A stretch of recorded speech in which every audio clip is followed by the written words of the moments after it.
இன்றைய மன்னா வெளிப்படுத்தின விசேஷம் 21வது அதிகாரம் 5வது வசனம். வெளிப்படுத்தின விசேஷம் 21:5.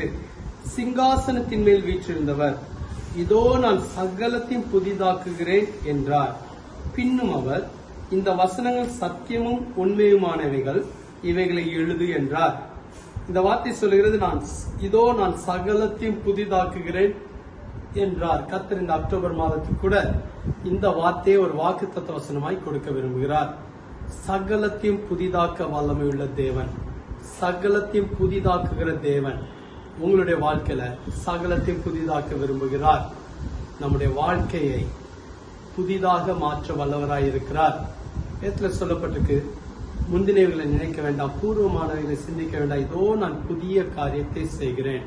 அநேக நேரங்களில் நாம் புதிய காரியங்களை எதிர்பார்க்கிறோம்.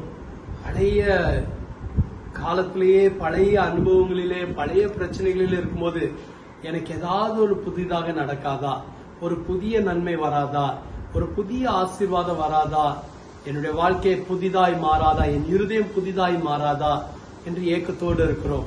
இன்னைக்கு கர்த்தர் உங்களுக்கு ஒரு வாக்கு பண்ண விரும்புகிறேன், இதோ நான் சகலத்தையும் புதிதாக்குகிறேன். நம்மால் இயலாததை கர்த்தரால் செய்ய இயலும். உங்களால் மாற்ற முடியாததை கர்த்தர் உங்களுக்கு மாற்றி தருவார். நல்ல மாற்றங்களை பார்க்கிற மாதமாக கர்த்தர் இந்த மாதத்தை வைப்பார். ஜெபிப்போமா? எங்களை அதிகமாய் நேசிக்கிற எங்கள் நல்ல ஆண்டவரே, இதோ நான் சகலத்தையும் புதிதாக்குறேன்னு சொன்னதுக்காக நன்றி. இந்த மாதத்துல கூட புதிய காரியங்களை எதிர்பார்க்கிறோம், புதிய ஆசீர்வாதங்களை எதிர்பார்க்கிறோம், புதிய நன்மைகளை எதிர்பார்க்கிறோம்.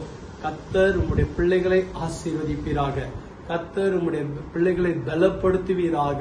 கர்த்தர் உம்முடைய பிள்ளைகளை நன்மையினால் திருப்தியாக்குவீராக.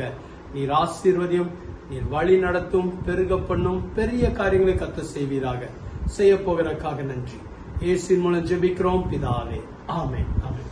கர்த்தர் உங்களை ஆசீர்வதிப்பாராக. ஆமென்.